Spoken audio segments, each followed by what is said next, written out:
હસ્તી સાથે મસ્તી, હા હા હસ્તી સાથે મસ્તી.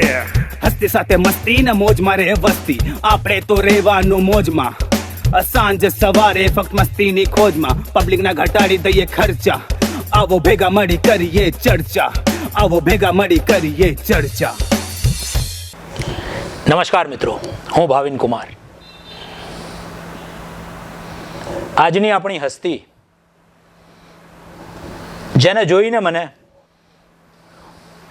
ઉપકાર ફિલ્મના ગીતની એક યાદ આવે છે, જે મન્નાડેજીએ ગાયેલું, અને એના બોલ હતા, લાસ્ટ પંક્તિઓ હતી કદાચ, કે કામ અગર યે हिंदू का है, मंदिर किसने लूटा है, मुस्लिम का अगर काम है ये तो खुदा का घर क्यों टूटा है. जिस मजहब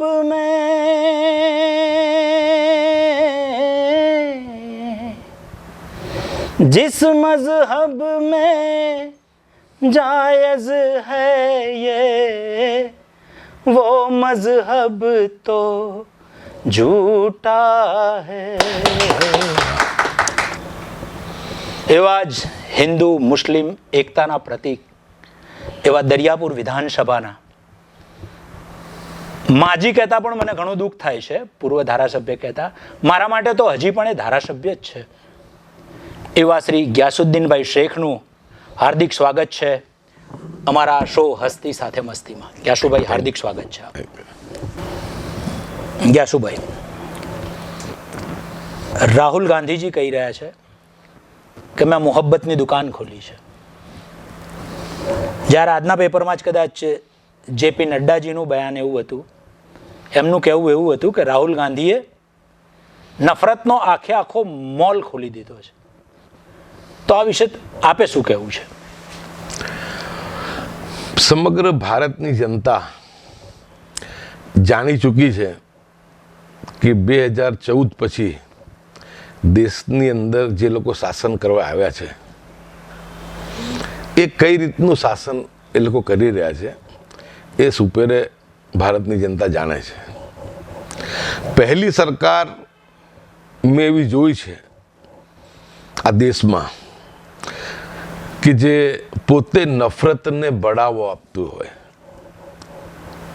કેમ કે સરકારોનું કામ હોય છે કે બે સમાજોની અંદરનો અંતર ઘટે, ભાઈચારો વધે, રાષ્ટ્રવાદની ભાવના ઊભી થાય અને લોકો સુખ ચેનથી પોતાનું જે છે ધંધો રોજગાર કરે અને એમને જીવન જે છે એને એ લોકો પસાર કરે. પરંતુ પહેલી સરકાર એવી જોઈ છે કે સરકાર પોતે અને એમના સાથી સંગઠનો જે રીતના વાણી વિલાસ કરે છે, બે સમાજની અંદર ધ્રુવીકરણ થાય, બે સમાજમાં નફરત ફેલાય, અને આખું વાતાવરણ તમે જુઓ તો દેશનું એવું વાતાવરણ કરી દીધું છે કે હિન્દુ મુસ્લિમ ભારત પાકિસ્તાન સિવાય બીજી કોઈ વાત જ નથી. લાખો સમસ્યાઓ, લાખો પ્રોબ્લેમ, પરંતુ તમે સાંજે ટીવી ખોલો તો તમને એ જ હિન્દુ, એ જ મુસ્લિમ, એ જ ભારત, એ જ પાકિસ્તાન, એ સિવાય બીજી કોઈ વાત તમને જોવા મળતી નથી. એવા સમય સંજોગોની અંદર જ્યારે અતિશયોક્તિ અંદર વધી ગઈ અને લોકોની અંદર નફરત એટલે હદે લોકોની અંદર આવી ગઈ કે જે એકબીજાને ભાઈ ગણતા હતા, હિન્દુ મુસ્લિમ તમામ સાથે મળીને પોતાના તહેવારો ઉજવે, એકબીજાની ધાર્મિક ભાવનાઓનો આદર કરે, સન્માન કરે, એમની અંદર પણ ક્યાંક ને ક્યાંક કટુતા દેખાવા માંડી. તો રાહુલ ગાંધીજીએ જે ભારત જોડો યાત્રા કરી, એ યાત્રા પાછળનો એમનો આશય એક જ હતો કે જે ભારતીય સંસ્કૃતિ છે, આપણી સંસ્કૃતિને પુનઃજીવિત કરવા માટે, કે આપણો ભાઈચારો, આપણી એકતા એ બરકરાર રહે. કેમ કે દેશ ત્યારે જ જેને કહેવાય કે વિશ્વની મહાસત્તા પણ બની શકે કે જ્યારે દેશની અંદર શાંતિ અને સલામતી હોય, કોઈને ભય ના હોય, કોઈને એકબીજા પ્રત્યે જેને કહેવાય કે વેર ના હોય, દ્વેષ ભાવ ના હોય.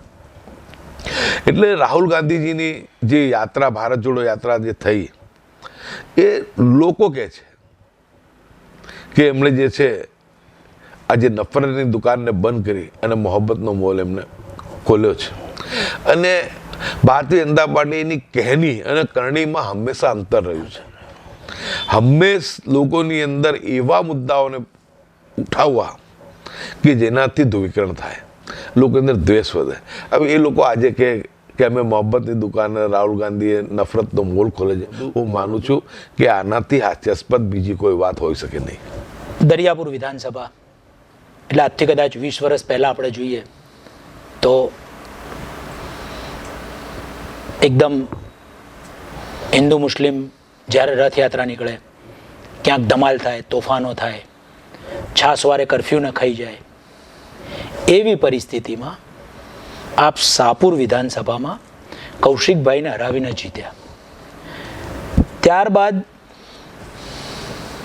3 ટર્મ સુધી દરિયાપુર વિધાનસભાને એક શાંતિદૂત બનીને આપે આખી દરિયાપુર વિધાનસભામાંથી રથયાત્રા પણ એટલી જ પ્રેમથી નીકળે, ક્યારે કોઈ છમકલા નહીં, ક્યારે કર્ફ્યુ નહીં. તમે એકદમ દરિયાપુર વિધાનસભાની કાયા પલટ કરી નાખી. તો એક મુસ્લિમ ધારાસભ્ય હોવા છતાં હિન્દુ અને મુસ્લિમોને, બધી જ કોમોને સાથે લઈ અને શાંતિનો માહોલ સર્જ્યો. તો એ પ્રેરણા આપને ક્યાંથી મળી? શરૂઆતથી, જ્યારથી જીવનની શરૂઆત થઈ અને જેને કહેવાય કે હોશ આપણે જ્યારથી સંભાળ્યું, ત્યારથી મિત્રતા હંમેશા મારી, વધારે મિત્રતા જે છે મારા ધંધાની અંદર ભાગીદાર પણ હિન્દુ સમાજના લોકો રહ્યા હતા અને મિત્રતા પણ મારી જે હતી તે હિન્દુ સમાજ સાથે જ વધારે મારી રહી હતી. અને વિસ્તાર બી પહેલાં જાણે છે કે હિન્દુ મુસ્લિમ બધા પાડોશમાં લોકો શાંતિ સુખેથી બધા રહેતા હતા. તો ગળથુતીમાં જ જેને કહેવાય કે પ્રેમ જે છે કે શાંતિ ને સદભાવનાનું એ રહે, એના માટેના હંમેશા પ્રયત્નો જ્યારે રાજનીતિમાં નહોતો, ધારાસભ્ય નહોતો, ત્યારથી કરતા આવ્યા છે. રથયાત્રા એક સમય એવી હતી કે કેટલા મોટા તોફાનો એ વખતે થયેલા હતા, પરંતુ ધારાસભ્યને તો છતાં 35 વર્ષથી સતત જેને કહેવાય કે રથયાત્રાનું, રથયાત્રિકોનું અને જે અમારા પાડોશીઓ કમનસીબે કંઈક ઘટનાઓ એવી થઈ અથવા સુખી થયા, એ બહાર ગયા રહેવા. પરંતુ રથયાત્રાનો દિવસ એવો દિવસ કે અમે અમારા જે બાળપણના મિત્રો છે એ એમનાથી મળતા હોઈએ છીએ. અને એક એવો વાતાવરણ ઊભું કરવાનું એટલે એટલું મારું કામ નથી. મારા વિસ્તારના તમામ પોલિટિકલ પાર્ટીના લોકો, હિન્દુ મુસ્લિમ હોય, દલિત હોય, પછાત હોય, ગરીબ હોય, તમામ લોકો ગરીબ છે. અને તમામ લોકોની પરિસ્થિતિ એવી છે કે રોજ લાવી રોજ ખાનારા લોકો, જે સુખી લોકો મુસ્લિમમાં હતા એ પણ બહાર રહેવા જતા રહ્યા અને હિન્દુ સમાજમાંથી પણ જે સુખી થયા એ બહાર જતા રહ્યા. સિટી વોલ એરિયાની અંદર અત્યારે કોઈ રહેતું હોય તો એવા લોકો છે કે જેમની પાસે બીજી કોઈ જગ્યા પર એમની પાસે આશ્રય સ્થાન નથી અથવા એ ખરીદી શકતા નથી એટલા મોંઘા. એટલે લોકો જે ત્યાં રહે છે એ બધા જ શાંતિ ને સદભાવના ઈચ્છે છે. અને એક વસ્તુ મનમાં હંમેશા જે અમુક કિસ્સાઓ જે બનતા હોય છે દર્દનાક, એ અમે જોયા છે કે જ્યારે આવી કોઈ ઘટના બને તો એ વ્યક્તિનો આખો પરિવાર જે હોય છે એ આખો તબાહ થઈ જતો હોય છે. માનો કે કોઈ ભાઈ એની હત્યા થઈ દંગાઓની અંદર, તો એની જે વિધવા છે, એના જે બાળકો જે અનાથ થાય છે, એના જે પરિવારજનો છે, એમની બાકીની જિંદગી જે છે, એમની લાઈફ આખી ખતમ થઈ જાય. નથી એમને ઈદ હોતી કે નથી એમને દિવાળી હોતી. થોડા દિવસ જ્યારે આવી કોઈ ઘટના બની હોય ત્યારે લોકો મળવા પણ આવે, આશ્વાસનો પણ આપે, સાંત્વના આપે, પરંતુ જ્યારે વસ્તુ 15 દાડા મહિનો થાય તો એમનો હાલ પૂછવાવાળો કોઈ હોતો નથી. એમની આખી જિંદગી જે છે પોતે જ એમની રીતે ગુજારવાની. એટલે આવી ઘટનાઓ ના બને એ માટેના પહેલાંથી પ્રયત્નો હતા.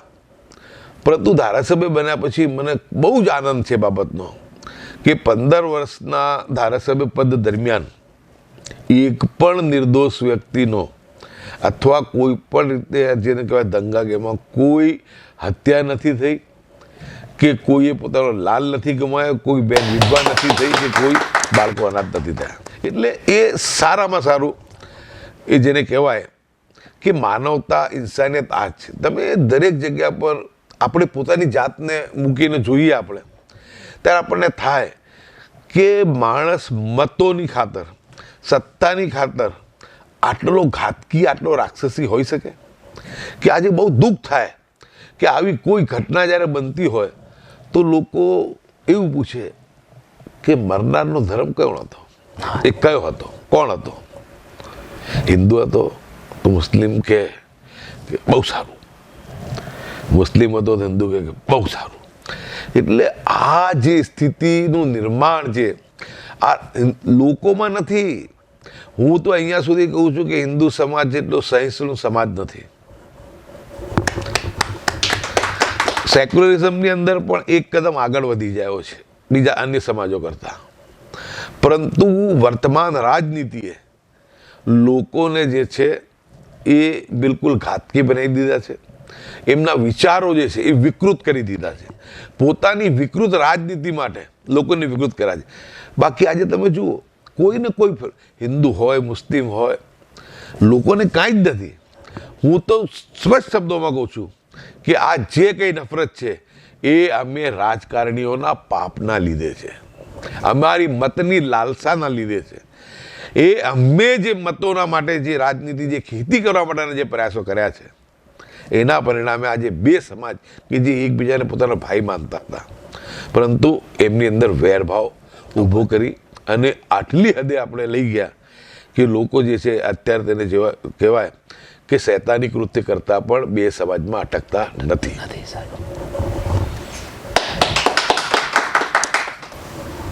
ગ્યાસુભાઈ, હમણાં જ કદાચ 1 મેના દિવસે મેં કદાચ કૌશિકભાઈનો એક ઇન્ટરવ્યૂ કર્યો હતો.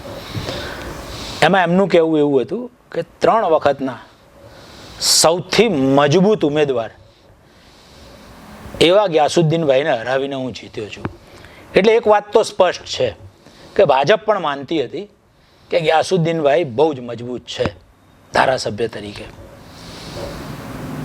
તો આપના આ ધારાસભ્ય કાળ 15 વર્ષના જે કાળમાં, 15 વર્ષના સમયમાં આપે એવા કયા કાર્યો કર્યા કે જેનાથી આપને પણ મજા આવી હોય અને એ પ્રજાલક્ષી પણ હોય?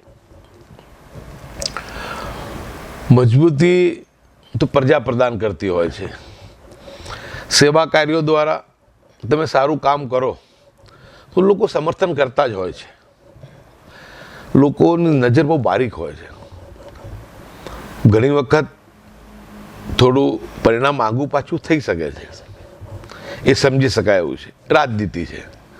પરંતુ મને સંતોષ છે કે જે એક સીટ, એવી સીટ કે જેમાં ફક્ત 38% માઇનોરિટી મુસ્લિમ્સ અને 62% હિન્દુ ભાઈઓ, અને એ સીટની ઉપર સતત 3 વખત ચૂંટાઈને આવવું એટલે બે સમાજનો વિશ્વાસ સંપાદન કર્યો હોય, બે સમાજની પર તમે જેને કહેવાય કે સમર્થન મળ્યું હોય તો ત્યારે તમે આ પરિણામ તમે મેળવી શકો. પરંતુ મને જે 15 વર્ષની અંદર ઘણા સારા કાર્યો કરવાની તક મળી, પરંતુ એમાં સૌથી વધારે જે કાર્યનો મને સંતોષ થયો, જેનો આનંદ થયો કે એક વિરોધ પક્ષનો હું ધારાસભ્ય અને એટલી મોટી યોજના બનાવડાવી મેં. જે વિચાર જ મારો હતો, એ વિચાર સરકારનો નહોતો. એ યોજના વાત્સલ્ય યોજનાનો જનક, એ વિચાર સતત 8 વર્ષ સુધી વિધાનસભામાં મૂકનારો દરિયાપુર વિધાનસભાનો ધારાસભ્ય ગ્યાસુદ્દીન શેખ જ હતો. અને મેં જાહેરમાં પણ આભાર માન્યો હતો આનંદીબેનનો. મેં પક્ષાપક્ષી નહોતી જોઈ. જ્યારે સકારાત્મક પરિણામ મળતું હોય, પ્રજાલક્ષી વાતને સ્વીકારાતી હોય, તો મેં છાપામાં જાહેર ખબર દ્વારા મેં એમનો આભાર વ્યક્ત કર્યો હતો. કેમ કે આપને કહું કે આરોગ્ય મારો જે સબ્જેક્ટ છે મારો બહુ પ્રિય સબ્જેક્ટ રહ્યો છે. કેમ કે હોસ્પિટલમાં જ્યારે કોઈ વ્યક્તિ હોય એમાં પણ વિશેષ કરીને જ્યારે કોઈ ગરીબ પછાત હોય કે માઇનોરિટી હોય કે જેની પાસે કોઈ વ્યવસ્થા નથી, એનાથી મજબૂર કોઈ હોતું નથી. કેમ કે એક તરફ પોતાના સંબંધીનું સગાનું જીવ બી બચાવવું છે, બીજી તરફ પૈસા પણ નથી, મજબૂરી પણ છે. ગરીબના નસીબ પણ ગરીબ હોય છે. ગરીબ હોય છે. પૈસાદાર હોય તો એને મદદ કરનારા, હેલ્પ કરનારા બી ઘણા હોય છે, પણ ગરીબ જ્યારે હોય ત્યારે ઉપર આસમાન અને નીચે જમીન હોય છે. તો માણસ એ વખતે જે એની વ્યથા હોય છે એ વ્યથા મેં જાતે જોઈ કે જ્યારે 1982ની આસપાસ જ્યારે મારી પણ આર્થિક પરિસ્થિતિ બરાબર નહોતી, મારા પિતાજીને વીએસ હોસ્પિટલમાં દાખલ કર્યા હતા, ત્યારે હું ત્યાં જોતો કે લોકો 100-200 રૂપિયાની દવા માટે જે છે એ વલખા મારે અને એમના જીવ જતા મેં જોયા છે. યુવાન દીકરાનું એની માના ખોળામાં દમ તોડતો મેં જોયો છે વગર દવા. તો એ વખતે મનમાં થતું કે ધારાસભ્ય તો બની છે, કોઈ દાડે મેં વિચાર્યું જ નહોતું. પરંતુ વિચારતો હતો હું કે ભગવાન ઈશ્વર અલ્લાહ કોઈ દિવસ મને તક આપશે તો હું આ લોકોને સહાયરૂપ થવાનો પ્રયાસ કરીશ. નસીબે ધારાસભ્ય બની ગયો, સતત વિધાનસભાની અંદર આ વાત મેં મૂકી. હવે ઘટના એવી બની કે એક દિવસ હું આરોગ્ય પર આ જ બાબતે વાત કરવાનો હતો કે લોકો હાર્ટ, કિડની, કેન્સરની બીમારીઓમાં લોકો મરી રહ્યા છે. એ લોકો કે જે આપણને સાહેબ બનાવે છે, એ લોકો જે આખો દિવસ લાઈનમાં ઉભા રહી આપણને મત આપે છે, પણ એમને દવા પણ નથી મળતી અને વગર દવાએ પોતાનો જીવ ગુમાવે છે. પરંતુ સંજોગે સાંજે 5 વાગી ગયા અને વિધાનસભા જે છે બીજા દિવસ માટે મુલતવી રાખવામાં આવી. હું ત્યાંથી વિધાનસભામાંથી જે મારી સ્પીચ જે મેં તૈયાર કરીને રાખી હતી, મારું પ્રવચન, હું હોટેલે આવ્યો ત્યારે તરત જ એક વ્યક્તિ મારી સામે આવ્યો અને આવીને મને કહે છે કે મારા દૂરના સગામાં થતો હતો. મને કહે કે ફલાણી વ્યક્તિને વીએસ હોસ્પિટલ લાયા છે અને સવારથી એને એટેક આવ્યો હતો, પરંતુ કોઈ એને હોસ્પિટલ લાવવાવાળો બી નહોતો, કોઈ સગા સંબંધી બી કોઈ હાજર નહોતા. હવે એને લાયા છે, ડૉક્ટર્સ એવું કહે છે કે એને એસ્કેફ ઇન્જેક્શન લગાવવું પડશે 3500 રૂપિયાનું, અને 3500 રૂપિયા પણ એની પાસે નહોતા. એટલે મેં કીધું બધું બીજી વાત બધી બંધ કરો. પહેલાં જે મારી પાસે પૈસા પડ્યા હતા 2-4 હજાર રૂપિયા મેં એને આપ્યા કે તમે જઈને તાત્કાલિક પહેલાં એને સારવાર અપાવી દો. પરંતુ એ જ્યારે પૈસા લઈને ત્યાં ગયો ત્યાં સુધી પેલો 32 વર્ષનો યુવાનનો દેહાંત થઈ ચૂક્યું હતું. કેમ કે એટેક સવારે 9 વાગે આવ્યો હતો અને પૈસા લઈને ઇન્જેક્શન એમણે સાંજે 7 વાગે ગયો. હવે ત્યાં ગયા પછી ત્યાં બહુ એક માનવતાવાદી ત્યાં ડૉક્ટર હતા, એમની સાથે મારી ચર્ચા પણ થઈ એ વખતે. તો કે આવી જ ઘટના 2 દિવસ પહેલાં મજૂર ગામના એક દલિત યુવાન જે રિક્ષા ડ્રાઈવર હતો એની સાથે પણ થઈ છે કે એને પણ 8-10 કલાક વગર દવાએ પડ્યો રહ્યો એટેક આવ્યા પછી અને એનું નિધન થઈ ગયું. એટલે એમાં પણ મેં જોયું કે 2 બાજુથી આ વાત, આમાં એકતા દેખાઈ હિન્દુ અને મુસ્લિમની કે એક બાજુ હિન્દુ. એટલે બીજા દિવસે મારો પ્રવચન હતો ત્યારે મેં કેસના રેફરન્સ નંબર સાથે કે વીએસ હોસ્પિટલનો આ કેસ આ દિવસનો જે સરખેજ મુકામેનો છે અને મજૂર ગામનો કેસ આ તારીખ આ દિવસ આ સમયનો તમે જોઈ લો. તો એ વખતે જયનારાયણ વ્યાસ બહુ માનવતાવાદી જેને કહેવાય કે એ આરોગ્ય મંત્રી હતા. મેં કીધું કમસે કમ આપણે એટલું તો કરવું જોઈએ કે કોઈ પણ વ્યક્તિને ગંભીર દર્દી તરીકે એને લાવ્યા હોય સૌથી પહેલાં એની સારવાર આપણે કરી દેવી જોઈએ. પછી એનો જીવ બચાવ્યા પછી જ્યારે ગોલ્ડન અવર મેડિકલ ભાષામાં કહેવાય છે, પછી આપણે એને એમ કહીએ કે ભાઈ હવે તું તારી સાયકલ વેચ, તારી રિક્ષા વેચ, તું જાતે વેચાઈ જાય અને પૈસા લા. પણ એને એટલી તક તો મળવી જોઈએ. તો હું ઈશ્વર અલ્લાહનો આભાર માનું કે જયેન્દ્ર વ્યાસ એ વખતે નિર્ણય લીધો હતો કે ભાઈ 48 કલાક સુધી આપણે કોઈની પાસેથી પૈસા લેવાના માંગવાના નહીં. 48 કલાક પછી જ આપણે જ્યારે દર્દી સ્ટેબલ થાય, એટલે પહેલાં એમાં સફળતા મળી, પછી એ વાત સતત કન્ટિન્યુ ચાલુ રાખી. પછી મા વાત્સલ્ય યોજના બની, જેમાં 2 લાખ રૂપિયા દર્દીઓની સારવાર માટે મળતા થયા. એ પછી એક વખત અમિત શાહ, શંકરસિંહ વાઘેલા અમારા વિપક્ષના નેતા હતા, એમને મળવા આવ્યા. ત્યારે પણ એ તકને મેં લાભ લઈ અને મેં 2017-30 માર્ચની વાત છે આ, મેં એમને રજૂઆત કરી કે આ યોજના જે ગુજરાતમાં આટલી સફળ થઈ છે, તો 5 રાજ્યો તમે જીત્યા છો. એ વખતે યોગીજી પ્રથમ વખત મુખ્યમંત્રી બન્યા હતા, એ વખતેની વાત છે. તો મેં કીધું તમે સમગ્ર ભારતની અંદર ગરીબો તો બધે જ છે, એટલે આ યોજના દેશવ્યાપી તમે લાગુ કરો. મારી વાત તમે પ્રધાનમંત્રી સુધી પહોંચાડો. સૂચન એમને ગમ્યું. એ વખતે મારા ફેસબુક પર અને એ પર આજે પણ મોજૂદ છે. મેં વખતે મેં કીધું હતું કે આ યોજના બનશે, થોડો સમય લાગશે, પણ એ યોજના બની. પહેલાં એની અંદર સારવાર 2 લાખની થતી હતી, પછી 4 લાખની મળતી થઈ, 5ની થઈ, ને હવે તો 10ની થઈ. અને નેશનલ સંબોધનમાં, રાષ્ટ્રીય સંબોધનમાં પ્રધાનમંત્રી એની વાત કરતા હોય છે, અને વિદેશ હવે જ્યારે વિશ્વને સંબોધતા હોય તો આ યોજનાની વાત કરતા હોય છે.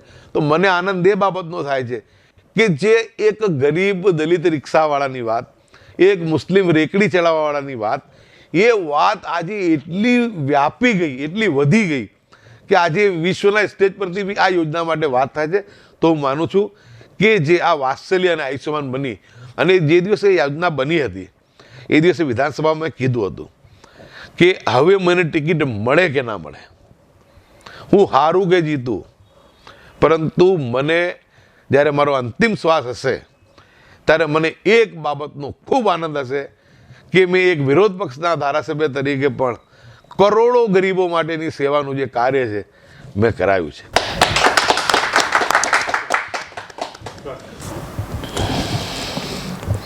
ગ્યાસુભાઈ, આ ચાની ચુસ્કી લેતા લેતા એક વાત યાદ આવી કે અમારા ગુજરાતીમાં એક કહેવત છે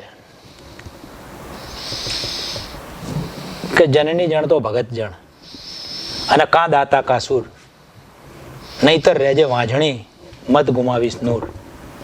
એટલે ભગત, દાનવીર અને સુરવીર તો એટલે કહીશ કે જ્યારે જ્યારે ખરેખરી લડાઈનો સમય આવે છે ત્યારે કદાચ કોંગ્રેસના બીજા બધા નેતાઓ ઊભા થતા જ હશે, પણ એક વિરલો તો ઊભો જ હોય, અને એ ગ્યાસુદ્દીન શેખ. જેમ કે આપણે જોયું હશે કે જ્યારે વાડીલાલ હોસ્પિટલ બંધ કરવાની સરકારે નિર્ણય લીધો ત્યારે બધા જ ગરીબ દર્દીઓ માટે સૌથી પહેલો જો કોઈએ પક્ષ લીધો હોય અને કોઈ જો ઊભું થઈને બોલ્યું હોય સરકારની સામે, તો એ વિરલો હતો ધારાસભ્ય ગ્યાસુદ્દીન શેખ. તો ગ્યાસુભાઈ, સૌથી પહેલા તો ધન્યવાદ આપની માતાને કે એણે આવો એક વિરલો જણ્યો. તો આ બધા ગરીબોના કામ કરવા, મજલૂમોના કામ કરવા, આ બધી તમે નૈતિક જવાબદારી સમજીને કરો છો કે રાજકારણમાં હતા એટલે કરવું પડે છે? આમાં એક જેને કહેવાય કે આ માણસની અંદર જો એની અંતરમાં વેદના હોય ને, વેદના, અત્યારે જ ભગવાન જે છે એને આ સદબુદ્ધિ આપતું હોય છે. મેં ઘણા મોટા લોકોને પણ જોયા છે કે જે અબજોપતિ, ત્યારે એવું કહેતા, મેં કીધું હવે તમે ઓનરરી સેવા તમે હોસ્પિટલમાં આપી રહ્યા છો, આટલા નામાંકિત ડૉક્ટર, આટલું બધું તમારું નામ, ત્યારે કહેતા કે શરૂઆતના દિવસોમાં મને પૈસા કમાવાનો બહુ અભરખો હતો, પરંતુ જેમ જેમ પૈસો વધતો ગયો ને તેમ તેમ રોટલી ઓછી થતી ગઈ. હવે 2 રોટલી સિવાય ખાવાતું નથી, અને પૈસાનો મોહ એ માણસથી છૂટતો નથી. એ એક હવસ છે, એ મરે ને માણસ ત્યારે જે પૂરી થતી હોય છે. પરંતુ જેને ભગવાન સદબુદ્ધિ આપી દે, જેને જીવન સમજમાં આવી જાય કે આ જીવન, આનું અંત ક્યારે આવશે ને એ કોઈને ખબર નથી હોતું. પરંતુ જે બીજાની વેદના સમજીને, બીજાને દુઃખને પોતાનું દુઃખ સમજીને, અને તમે જોજો કે જ્યારે તમે કોઈ પીડિતને, કોઈ દુઃખીને, કોઈ મજબૂર વ્યક્તિને તમે કંઈ જ્યારે તમે એને મદદ કરો છો ને, તમારા મનની અંદર એક જે ખુશી જ્યારે પેદા થાય છે ને, એક આત્મસંતોષ, હું માનું છું 1 કરોડ રૂપિયા ફોરેન ટ્રીપ કરીને વાપરીને આવીએ ને ત્યારે નથી થતો.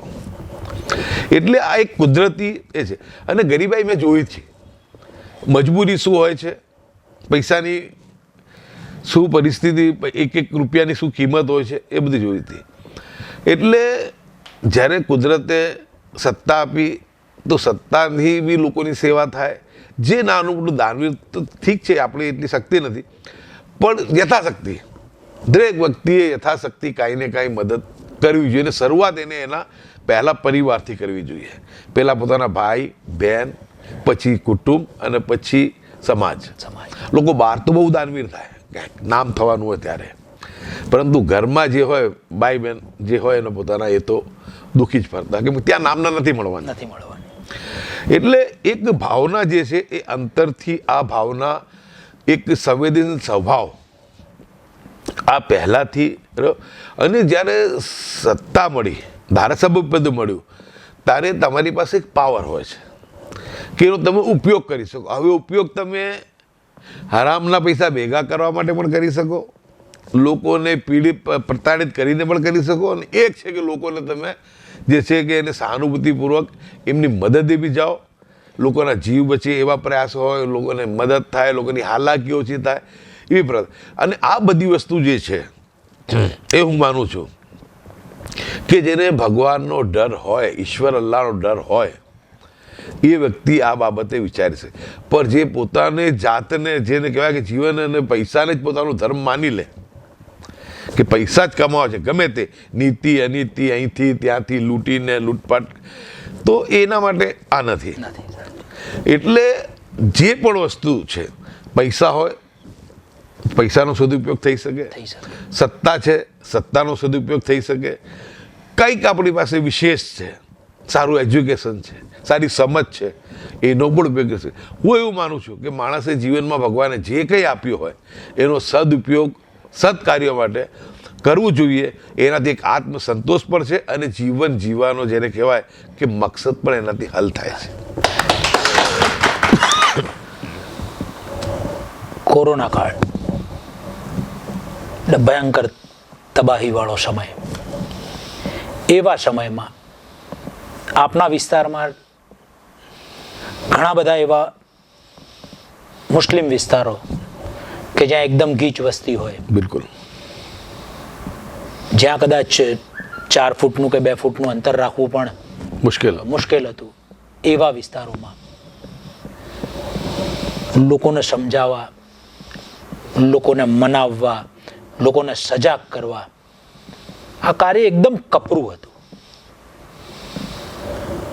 તો આ કામ કોરોના કાળમાં આપે કઈ રીતે પાર પાડ્યું, લોકોને કઈ રીતે સમજાવ્યા?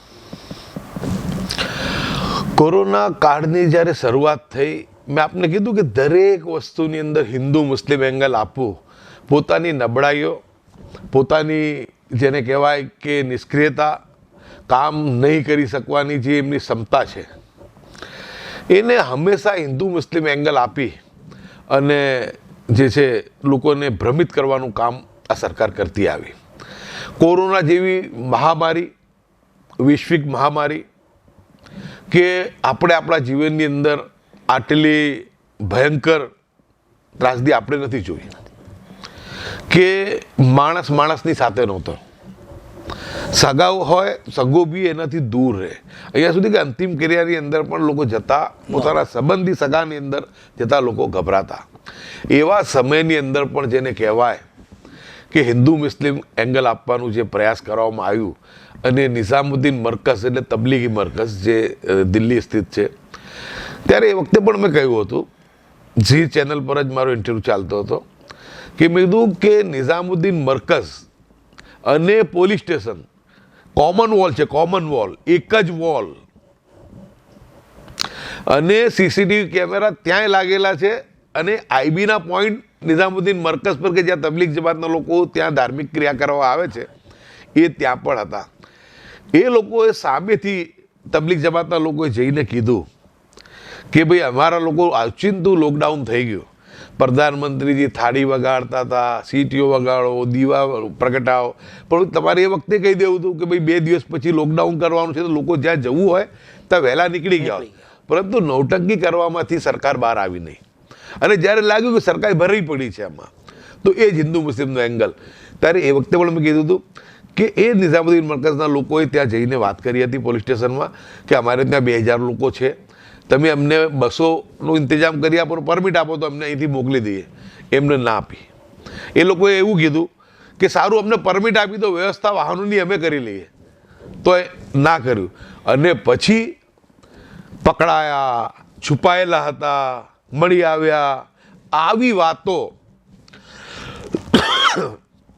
કે જે રોજ જેનાથી લોકોની અંદર દ્વેષ વધે, એવી વાતો ત્યારે બહુ દિલની અંદર ઠેસ પહોંચતી કે આટલી બધી ત્રાસદી હોય, લોકોને જીવના સાસા હોય, લોકો ભૂખે મરી રહ્યા હોય પરિસ્થિતિ, અને એવામાં પણ આવી બિલકુલ જેવું કે નિમ્ન કક્ષાની રાજનીતિ એ દિલને બહુ ચોટ પહોંચાડતી હતી. એ પરથી મને લાગ્યું કે હવે અમદાવાદની અંદર પણ આ વસ્તુ, કેમ કે સૌથી પહેલાં આપણો જ મત વિસ્તાર, કોટ વિસ્તાર જ આની અંદર પહેલાં સૌથી પહેલાં, અને ત્યાં આપણે જુઓ તો વસ્તી જે છે માઇનોરિટી અને ગરીબ પછાત, બીજું પાછું આ ઠીકડું આપણી પર ફોરવાની વાત આવશે. એ વખતે આપણે લોકોને સામેથી જઈને સમજાવ્યા, કેમ કે લોકો સોશિયલ મીડિયા પર જે વાતો ચાલે કે કોરોના જેવું કંઈ છે જ નહીં, આ તો ખાલી વાર્તાઓ છે, એટલે શિક્ષાના અભાવના લીધે લોકો એ વસ્તુને તરત પકડી લે, સારી વાત એકદમ પકડે નહીં. તો લોકોને સમજાવીને આપણે બધાને મોકલતા. હું મારી જાતને બહુ ભાગ્યવાન માનું છું. મેં વિધાનસભાના મારા છેલ્લા દિવસે જ્યારે આ સત્ર હતું છેલ્લું 2022, ત્યારે પણ મેં કીધું હતું તમામ ધારાસભ્યોને સંબોધીને કે આપણે બહુ ભાગ્યશાળી ધારાસભ્યો છે કે આપણે આટલી વૈશ્વિક મહામારીની અંદર આપણને સેવા કરવાની તક મળી, અને યથાશક્તિ આપણે લોકોએ બધાની જે થાય સેવા કરી છે. જ્યારે હોસ્પિટલમાં બેડ નહીં, ઓક્સિજન પ્લાન્ટ નહીં, કોઈ તમારી વાત સાંભળવાળો નહીં, ત્યારે નામદાર હાઈકોર્ટમાં મારા લેટરની પર સુઓ મોટો જે છે એ PIL ફાઇલ થઈ હતી, અને પછી 50% બેડ, કેમ કે સરકારી હોસ્પિટલમાં જગ્યા નહોતી, એટલે મેં એમાં માંગણી કરી હતી કે ખાનગી હોસ્પિટલો તાત્કાલિક ખોલવામાં આવે અને એમાં 50% બેડ ફ્રી રાખવામાં, જેમાં ગરીબ દર્દીઓ થાય એમની સારવાર લઈ શકે. એ પણ ગ્રાહ્ય રાખવામાં આવ્યું. ઓક્સિજન પ્લાન્ટો ઓછા હતા, એની ડિમાન્ડ પણ મેં ત્યાંથી આપણે લેવામાં આવી. અહીંયા સુધી કે છેલ્લું જ્યારે જે લાસ્ટ ડિસ્પ્લે પર પેલો મ્યુકર માઇક્રોસિસ નામની કઈ બીમારી હતી એ આવી, એ બહુ ખર્ચાળ હતી, તો સરકાર એમાં હાથ અદ્ધર કરવા માંગતી હતી. ત્યારે આપણે એમ કીધું કે ભાઈ સરકાર, આપણે કે સરકાર કમાવા નથી જતી, લોકોના ટેક્સના નાણાંમાંથી જ આપણે કમાઈએ છીએ, પૈસાની આપણને ઇન્કમ થાય છે, તો એ કેમ આપણે ના કરીએ? એ પણ નામદાર હાઈકોર્ટના દ્વારા એ પણ કાર્ય કરાવવાનું જે છે એ કામ આપણે ત્યાંથી કર્યું. અને મેં તો જ્યારે આ કોરોનાની કાળ શરૂ થયું એ વખતે જ્યારે મુખ્યમંત્રીશ્રી મિટિંગ બોલાવી, એમાં મેં એમને કીધું હતું, બહુ જોખમી વાત હતી, પણ મેં એમને કીધી હતી કે તાત્કાલિક કરફ્યુ લગાવી દો, કોટ વિસ્તારને ચારે તરફથી બંધ કરી દો, અને કોઈ બહાર ના જઈ શકે, કોઈ અંદર આવી ના શકે, જેનાથી કે જે અહીંયા માનો કે વિસ્ફોટ થયો હોય તો એ બીજા વિસ્તારો એની અંદર લપટાય. પરંતુ સરકારે 15-20 દિવસ સુધી વાત માની નહીં, અને પછી જ્યારે વધારે થયું પછી આ જે છે આખી વસ્તી જે એ લોકડાઉન ટાઈપનું કરી અને આખું પેલું એને જેને કહેવાય કે સુરક્ષિત કરવાની એ લાઈન આખી ઊભી કરી. પરંતુ દેર આય દુરસ્ત આય, સરકાર માટે પણ નવું હતું. બહુ વધારે એમાં હાઉસમાં પણ કહેતો હતો કે આટલી કોઈ દિવસ ટીકા નથી કરતો, પરંતુ કોરોના જ એક એવી મહામારી હતી કે જેણે જે માનવ જાત જે પોતાને બહુ શક્તિશાળી સમજતી હતી, બધા એમ લાગતું હતું કે મારી પાસે જ પૈસા છે, મારી પાસે સત્તા છે, મારી પાસે સંસાધન છે, પરંતુ આટલો નિસહાય, આટલો મજબૂર વ્યક્તિ માણસને મેં ક્યારે નથી જોયો જેટલો મેં કોરોનામાં જોયો છે. લોકો પોતાની ડેકીમાં કરોડ રૂપિયા નાખીને હોસ્પિટલમાં બેડ શોધવા નીકળતા હતા, પરંતુ બેડ નહોતા મળતા. ત્યારે કુદરતે બતાવી આપ્યું કે સર્વશક્તિમાન તો અમે જ છીએ, અમે જ છીએ અને અમે જ છીએ. માણસને એની ઓકાત બતાવી આપી, પરંતુ માણસ ભૂલકડો છે. ત્યારે કોરોના વખતે ધરતીકંપ જ્યારે આવ્યો હતો 2001માં, ત્યારે એવું લાગતું હતું કે લોકો કંઈક આપણે શીખીશું, માનવતા પરંતુ એ ભૂલી ગયા. સ્વભાવ છે ભૂલવાનો. કોરોનામાં એવું લાગતું હતું કે હવે માણસો જે છે એ બધું ભૂલી માનવજાતને પ્રેમ કરશે, પરંતુ માનવજાતને પ્રેમ કરતાં રોકનારા જે તત્વો છે, એ જે રાક્ષસી તત્વો, એનાથી બાજ નથી આવતા અને લોકોની અંદર દેશભાવ વધે છે. પરંતુ કોરોના કાળના દિવસો તમે યાદ કરો તો તમને ખ્યાલ આવશે કે આપણને એ વખતે એક પ્રતિનિધિ તો થઈ ગઈ છે કે કોઈક તો છે કે જેના હાથમાં બધી જે બધાની બાગદોર છે. ગ્યાસુભાઈ, જય વીરુની જોડી, એવી તમારી જોડી પ્રખ્યાત છે. જમાલપુરના ધારાસભ્ય અને તમે તમારા ઇલેક્શન હાર્યા પછી કદાચ તમે બંને ભેટીને મન હળવું થઈ જાય એમ રડી પણ લીધું હતું, કદાચ બાળકોની જેમ. આટલી નિર્દોષતા, આટલું એકબીજા પ્રત્યેની લાગણી આ પહેલેથી જ હતી કે ધારાસભ્ય બન્યા પછી આ દોસ્તી થઈ? મારે જે છે ઇમરાન ખેડાવાલા સાથે પરિચય હતો, પરંતુ મને એટલી ખબર હતી કે માણસ સંવેદનશીલ છે અને બિલકુલ જેને કહેવાય કે એનો સ્વભાવ જે છે બહુ જ સારો સ્વભાવ છે અને લોક ઉપયોગી કામો માટે.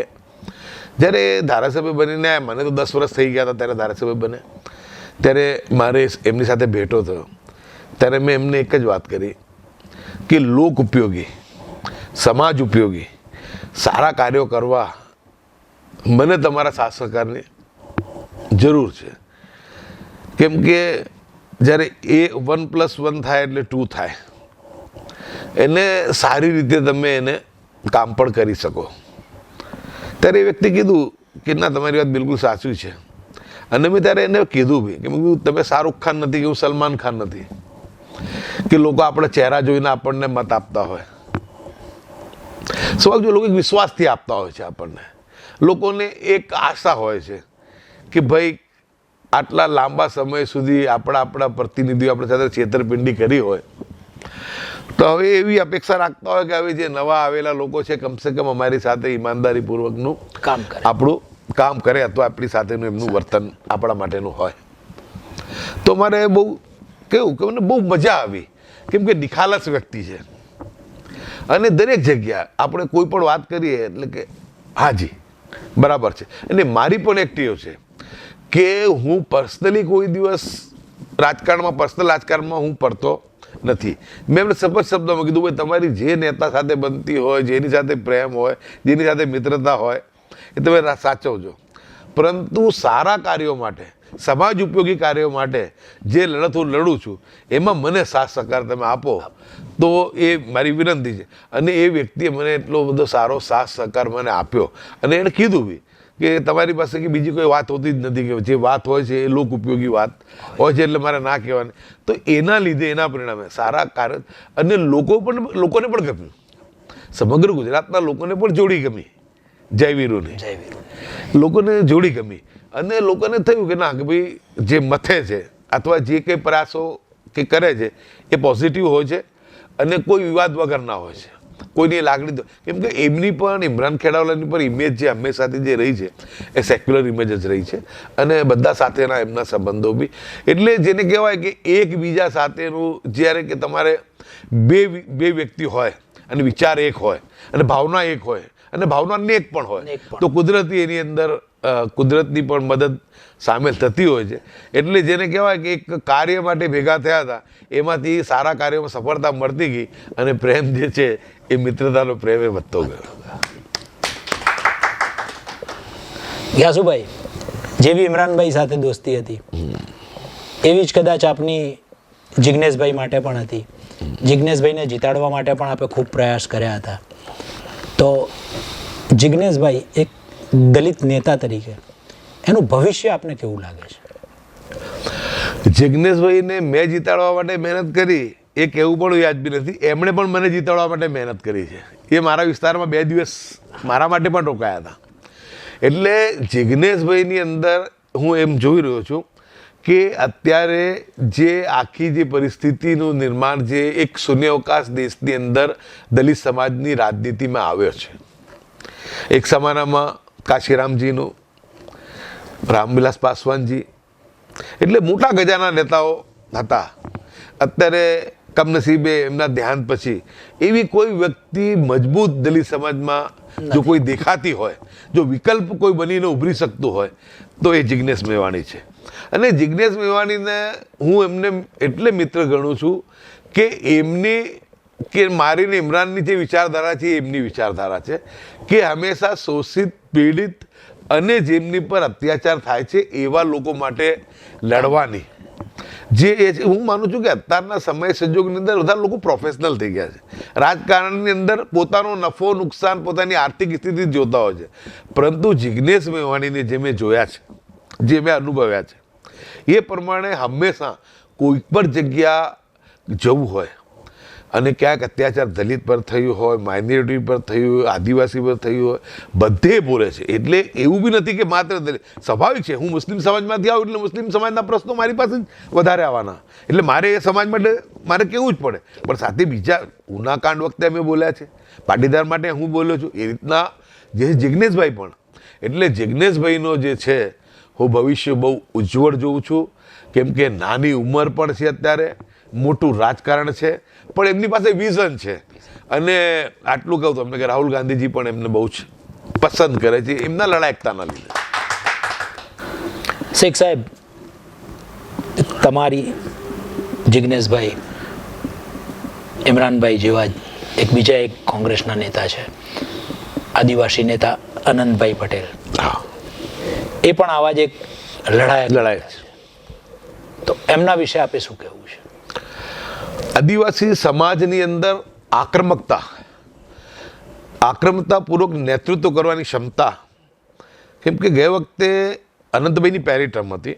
અત્યારે આખો દક્ષિણ ગુજરાત જ્યાં કોંગ્રેસને બહુ મોટા પાયે નુકસાન થયું, પરંતુ એ આ વખતે પણ એ ચૂંટાઈને જિજ્ઞેશભાઈની જેમ, ઇમરાનભાઈની જેમ એ આ વખતે પણ ચૂંટાઈને આવ્યા છે. એક કમિટમેન્ટવાળી વ્યક્તિ છે, જુજારુ છે, અને એક આક્રમક નેતા તરીકે એ પણ ઉપસી આવ્યા છે. અને એ પણ સર્વ સમાજની સાથે એ જે એમના આદિવાસી સમાજની પણ એ સરસ રીતે જેને કહેવાય કે વાચા આપે છે પ્રશ્નને. એટલે એમની પણ યુવાન વય છે, એ પણ જોઉં છું. એ રીતના અમારે નવસાદ સોલંકી છે, એ વ્યક્તિને પણ હું સેલ્યુટ કરું છું કે જે સુરેન્દ્રનગરથી આવે છે, એક વિદ્વાન વ્યક્તિ છે અને બહુ સારી રીતે જેને કહેવાય કે કોઈ પણ બિલ આવ્યું હોય વિધાનસભામાં તો એની અંદર કલાક, દોઢ કલાક એની પર ચર્ચા કરતા હતા. એટલે હવે હું એવું માનું છું કે શક્તિભાઈ જેવા એક વિદ્વાન વ્યક્તિ જ્યારે ગુજરાતની કોંગ્રેસની ધુરા સંભાળી છે અને એ તમામની શક્તિથી પરિચિત પણ છે, એટલે જે આવા જુજારુ નેતાઓ છે એમનો સદુપયોગ કરશે ને કોંગ્રેસ બહુ સારા પરિણામો ગુજરાતમાં મેળવી શકશે. એટલે હું એમ કહું કે અત્યારના રાજકારણની અંદર જે ઉપલબ્ધિ જેને કહેવાય, અનંત પટેલ છે, જિજ્ઞેશ છે, નવસાદ સોલંકી છે, ઇમરાન ખેડાવાલા, એના અનેક બીજા ઘણા પણ નેતાઓ છે, પણ આ એજ ફેક્ટર પણ એમની તરફેણમાં છે કે એમની લાંબી કારકિર્દી છે અને એક કમિટમેન્ટ સમાજ સાથેનો જે એમને છે. તો હું માનું છું કે લાંબા સમય સુધી ગરીબ, શોષિત, પીડિતોની સેવા કરવામાં એ લોકો હંમેશા આગળ રહેશે. અને એમને પૂરો હંમેશા મારો તો સાથ સહકાર રહ્યો છે. મારો પ્રેમ એમની સાથે એમના નામ સાથે નથી, એમના કામ સાથે મારો પ્રેમ છે, એમના કમિટમેન્ટ સાથે મારો પ્રેમ છે કે એ કંઈક જે સમાજમાંથી આવે છે એ સમાજના પ્રશ્નોને વાચા આપે છે. અને હું એ માનું છું કે વ્યક્તિએ સર્વ સમાજની વાત કરવી જોઈએ, પરંતુ જે સમાજ થકી માણસ આવ્યો હોય એનો પણ વિશેષ ખ્યાલ રાખવો જોઈએ. અને આ જે વ્યક્તિઓ છે એ વિશેષ ખ્યાલ રાખે છે. ગ્યાસુભાઈ, આમ તો આપની છાપ એક આખાબુલા નેતા તરીકેની છે. કોંગ્રેસમાં કંઈ પણ સારું નરસું જે પણ થયું હોય, કદાચ સ્પષ્ટ વક્તા તરીકે જો કોઈ એ પહેલુંને ઉજાગર કરતું હોય તો એ ધારાસભ્ય ગ્યાસુદ્દીનભાઈ શેખ હતા. અને અત્યારે પણ કદાચ અત્યારે તમે ધારાસભ્ય નથી, છતાં પણ સાચું કહેવામાં તમે ક્યારેય પાછા પડતા નથી. તો આ આખા બોલા તરીકેની આપની છાપ એ આપને રાજકારણમાં ફાયદો કરે છે કે એનાથી આપને નુકસાન થાય છે? રાજકારણની અંદર લોકો નુકસાન કરવાનો પ્રયાસ કરતા હોય છે, પરંતુ સમાજને અને પક્ષને એનાથી ફાયદો હોય છે. સાચી વાત એ જ વ્યક્તિ કરી શકે કે જે સંવેદનશીલ છે, જેને માટે દિલમાં પણ પક્ષ માટેની જેનો પ્રેમ છે અને સમાજ લોકો માટેનો પણ પ્રેમ છે. એટલે જે વિરોધ જે સૂરો ફૂંકતા હોય લોકો બધે જ હોય છે. પાર્ટીમાં બી આંતરિક ખેંચતાણ બધે આપણે સમજી શકીએ છીએ, આંતરિક હરીફાઈ હોય છે જ. એટલે પ્રયાસ કરે, પરંતુ એવું માનું છું કે જ્યારે આપણે નેતૃત્વ કરતા હોઈએ ત્યારે કોઈની પણ પરવા કર્યા વગર આપણે સાચા હોઈએ તો આપણે સાચી વાત કરવી પડે, પક્ષના હિતમાં પણ કરવી પડે અને સમાજના હિતમાં પણ. નુકસાનની બહુ પરવા કરવાની આમાં હોય નહીં, પરંતુ મેં એટલું જોયું કે તમે જ્યારે સાચું બોલતા હોવ તો નુકસાન કરનારા પ્રયાસ તો કરે, પરંતુ કુદરત તમારી વારે છે ને નુકસાન કરી શકતા નથી. અને સરવાળે એનાથી આખા બોલાપણાથી સમાજને અને લોકોને એની અંદર લાભ હોય છે. ને રાજકારણમાં આપને હું પહેલાંથી કહું છું કે રાજકારણમાં કંઈ તમારે તગારા ફાવડા ઉચકવાના નથી, ખાડા ખોદવાના નથી. સમજ્યા તમે? તમારે રાજકારણમાં બોલવાનો જ ધંધો છે. લોકોને સમજી વિચારી. ઘણા લોકો મને ધારાસભ્ય ભાજપના મારા મિત્રો કે ભાઈ તમે કેટલા સિમ્પલ છો, એક્ટિવા લઈને ફરો છો, તમે અહીંયા વિધાનસભામાં આવો તો ત્યાં બહાર બેઠા હો તો કેટલા શાંત બેસી રહો છો, અને તમને વિધાન હાઉસમાં આવો છો તો ત્યારે તમને શું થઈ જાય છે? ત્યારે હું લોકો એમને કહેતો કે મારા ભાઈ, લોકો બોલવા માટે જ વિધાનસભામાં મોકલતા હોય છે. હવે અંદર બી નહીં બોલું હું તો ક્યાં બોલીશ? ભાઈ લોકો મને, એટલે જે વાત જે આપણે કરવાની છે સ્પષ્ટ વક્તા તરીકેની, અને ખોટાને ખોટું કહેવાનું. સમાજનું બી, સમાજના એક પણ ન્યુસન્સને મેં કદી એમને રિસ્પોન્સ નથી કર્યા. મને તમને ખબર છે કે મારા સમાજના બુટલેગરો મને જૂતાનો હાર પહેરાયેલો, મેં પ્રેમથી સ્વીકારી લીધેલો, પહેરાવી દો, પણ તમારે તાબે નહીં થવું. હું સમાજના સારા લોકોને, ભણેલા હોય, શિક્ષિત હોય, એમને તાબે થઈશ, પરંતુ અસામાજિક પ્રવૃત્તિ કરનારા, ખોટા ધંધા કરનારા લોકોને, કેમ કે સમાજને એનાથી નુકસાન થાય છે, એટલે એ લોકોની આપણે પરવા કરી નથી. તો જ્યારે આપણું મન, આપણી ભાવના સાચી હોય ને ત્યારે કોઈ પ્રોબ્લેમ થતો નથી. અને બહુ સારી રીતે કુદરત બી વારે આવતી હોય છે, લોકો બી આવે છે. ઠીક છે, ધારાસભ્ય હતો, હવે નથી, પરંતુ ઉપરવાળાની એટલી મહેરબાની છે. એકમાત્ર એવો કિસ્સો હું જોઉં છું કે મારી ચૂંટણી હાર્યા પછી ગુજરાતના ઘણા વિસ્તારોની અંદર લોકો રડ્યા છે. ઘણા વિસ્તારોની અંદર લોકો રથયાત્રામાં, લોકો ટ્રકમાં જતા, હિન્દુ ભાવિક ભક્તો, સાહેબ નેક્સ્ટ ટાઈમ, સાહેબ નેક્સ્ટ, આવું બોલે. મારા આનાથી વધારે નથી. 15 વર્ષ રહ્યો છું, મને આનંદ છે, બહુ અભિલાષા નથી. કોણ જીવિત રહેશે 5 વર્ષ પછી, કોણ મરશે આપણને ખબર નથી એક સેકન્ડની, પરંતુ આ જે પ્રેમ જે છે, એ પ્રેમ જે લોકોનું મળે છે ને, અને પ્રેમ મને જબરદસ્ત મળ્યો છે. હાર્યા પછી 15-20 દિવસ કન્ટિન્યુ મારી ઓફિસ પર ગામથી લોકો જીપડા ભરીને મને સાંત્વના આપ. નહીં તો હાર્યા ને એટલે લોકો કે ઝાડ પડ્યો, જગા થઈ, હારું થઈ, બબાલ ગઈ. પરંતુ આજે જ્યારે મારા કિસ્સામાં હું જોઉં છું ત્યારે લોકો જે પ્રેમ આપે છે ને, તો મને એવું લાગે છે કે હું જીવતો, રાજકીય રીતે જીવતો હતો ને ધારાસભ્ય તરીકે, તો લાખનો હતો. હાર્યા પછી એમ કહેવાય ને તો 1.25 લાખનો થયો. હસ્તીની મસ્તી કાર્યક્રમમાં મને પણ બહુ જ આનંદ થયો, મજા આવી.